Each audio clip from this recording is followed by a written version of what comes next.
नमस्कार, स्वागत है हमारे YouTube चैनल माई एंटरटेनमेंट पर। अगर आप हमारे चैनल पर नए हैं तो हमारे YouTube चैनल को सब्सक्राइब करना बिल्कुल भी ना भूलें। आज हम आपको बताएंगे वट सावित्री व्रत की कथा और महत्व के बारे में। आइए जानते हैं वट सावित्री व्रत के बारे में, क्यों मनाया जाता है वट सावित्री व्रत, शुभ मुहूर्त, विधि, संपूर्ण कथा, सब कुछ एक ही साथ। ये व्रत उत्तर भारत में ज्येष्ठ महीने की अमावस्या को किया जाता है। वहीं देश के कुछ हिस्सों में ज्येष्ठ पूर्णिमा पर यह व्रत किया जाता है। इस साल वट पूर्णिमा व्रत 21 जून 2024 को है और ज्येष्ठ अमावस्या व्रत 6 जून 2024 को है। व्रत वाले दिन महिलाएं सूर्योदय से पहले उठकर घर की सफाई करके नहाती हैं, फिर बरगद के पेड़ के नीचे भगवान शिव, पार्वती और गणेश जी की पूजा करती हैं। कच्चे सूत से 21, 11 या 108 बार परिक्रमा करें। सावित्री अपने पति के जीवन के लिए लगातार 3 दिनों तक ये व्रत रखा था, इसलिए ये व्रत 3 दिनों तक रखा जाता है। वट वृक्ष यानी बरगद के पेड़ की पूजा की जाती है और परिक्रमा करके सौभाग्य की चीज़ों का दान किया जाता है। वट सावित्री व्रत सत्यवान सावित्री की कथा से जुड़ा है। कहते हैं एक दिन सावित्री ने अपनी चतुराई से यमराज को मात देकर सत्यवान के प्राण बचाए थे। तभी से पति की लंबी उम्र के लिए सौभाग्यशाली स्त्रियां निर्जल व्रत कर पूजा करती हैं। आइए सुनते हैं वट सावित्री व्रत की कथा। श्री गणेशाय नमः। विवाहित महिलाओं के बीच अत्यधिक प्रचलित ज्येष्ठ कृष्ण पक्ष अमावस्या के दिन आने वाले सावित्री व्रत की कथा निम्न प्रकार से है। भाद्र देश के एक राजा थे जिनका नाम अश्वपति था। भाद्र देश के राजा अश्वपति की कोई संतान न थी।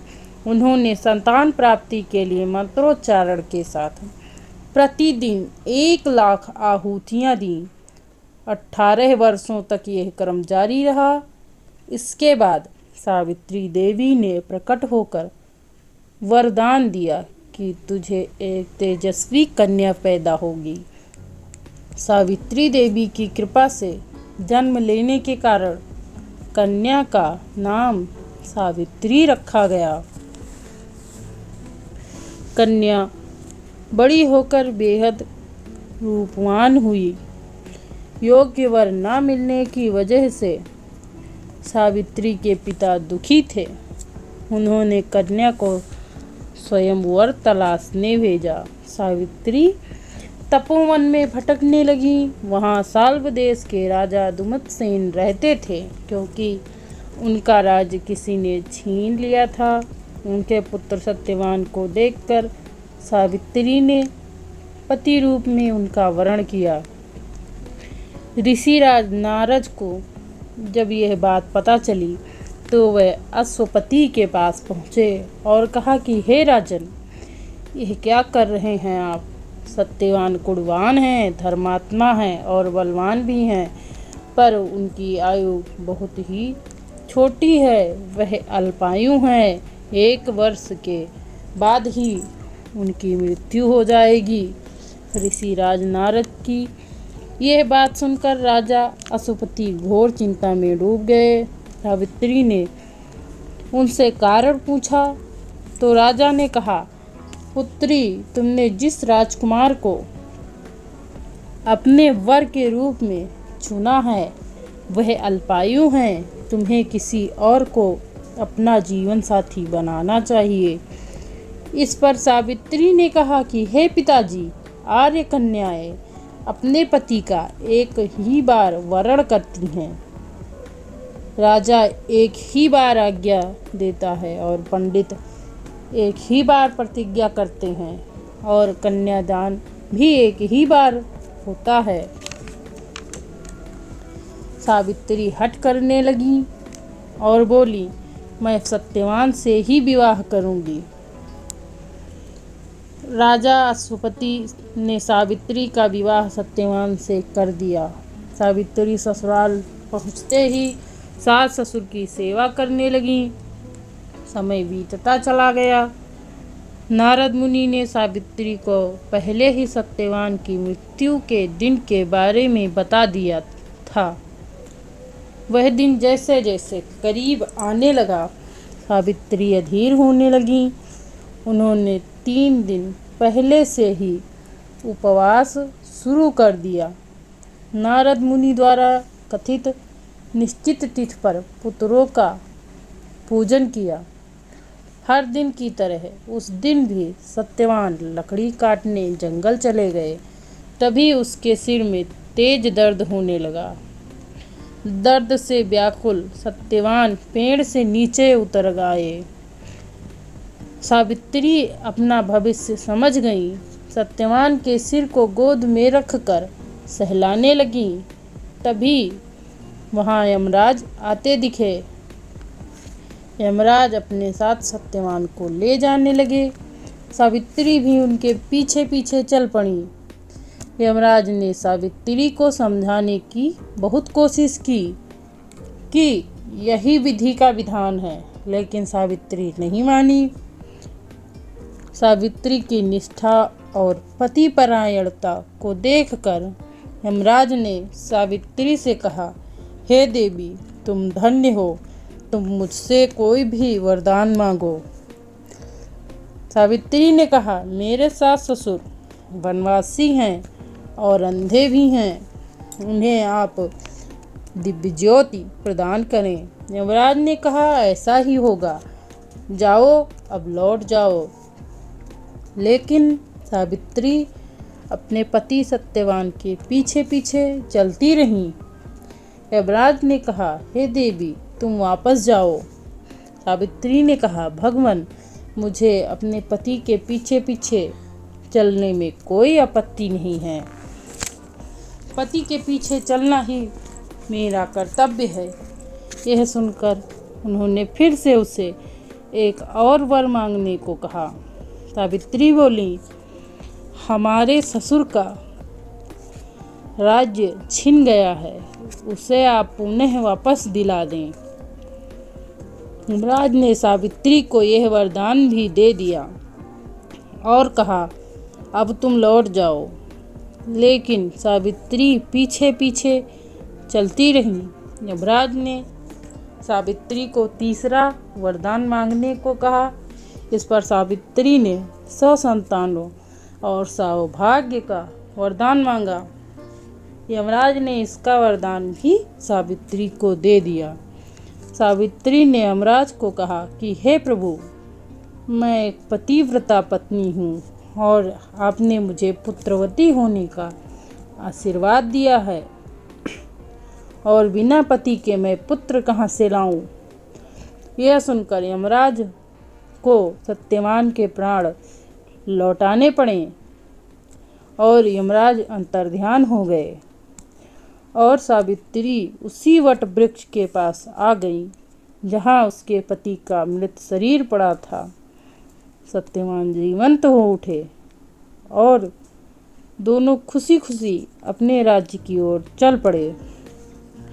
दोनों जब घर पहुँचे तो देखा कि माता पिता को दिव्य ज्योति प्राप्त हो गई है। इस प्रकार सावित्री सत्यवान चिरकाल तक राज्य सुख भोगते रहे। अतः पतिव्रता सावित्री के अनुरूप ही प्रथम अपने सास ससुर का उचित पूजन करने के साथ ही अन्य विधियों को प्रारंभ करें। वट सावित्री का व्रत करने और इस कथा को सुनने से उपवासक के वैवाहिक जीवन या जीवन साथी की आयु पर किसी प्रकार का कोई संकट आया भी हो तो वो टल जाता है। ये थी वट सावित्री व्रत की संपूर्ण कथा। अब जानते हैं वट सावित्री पूजा में लगने वाली सामग्री के बारे में। सर्वप्रथम गंगा जल होना चाहिए। तांबे का लोटा। जल अर्पित करने के लिए एक थाली, स्टील या फूल की कोई भी, मिट्टी का कलश, आम का पल्लव, पान का पत्ता, दिया, इत्र, कच्चा सूत्र, दूर्वा घास, कलावा, मिठाई या बतासे, रोली, फूल, सिंदूर, गीली हल्दी, सुहाग का सामान दान देने के लिए। पीली मिट्टी की गौरा जरूर बनाएं पूजा करने के लिए। अक्षत, चावल, हल्दी, अक्षत के लिए कोई भी फल, खरबूजा, नारियल, केला, सेब, कोई भी फल ले सकते हैं। अगरबत्ती,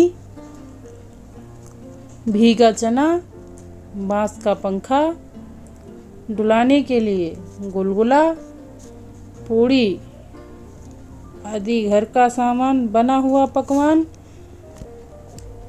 हवन सामग्री, घी, कपूर आरती करने के लिए, बरगद का फल, भीगे चने और कोई मीठा व्रत खोलने के लिए इत्यादि सामग्री आवश्यक होती। इस दिन सभी स्त्रियां प्रातः जल्दी उठकर घर की साफ सफाई करें, स्नान करें, फिर 16 श्रृंगार करें, पूजन पकवान बनाएं और पूजा के लिए वट वृक्ष के नीचे जाएं। बहुत सारी सुहागिन स्त्रियां एक साथ पूजन करती हैं, इसलिए सबसे पहले आप तांबे के लोटे से वट वृक्ष को जल दें। तत्पश्चात हल्दी का टीका लगाएं, वट वृक्ष को फूल चढ़ाएं, अगरबत्ती लगाएं, हवन करें। 7, 21 या 108 बार धागे से, कच्चे सूत से वट वृक्ष की परिक्रमा करें। खुशी खुशी भगवान से प्रसन्न मन से माता पार्वती से अपने पति की दीर्घ आयु के लिए प्रार्थना करें, हवन करें एवं अपने पति के साथ घुल मिल कर रहें।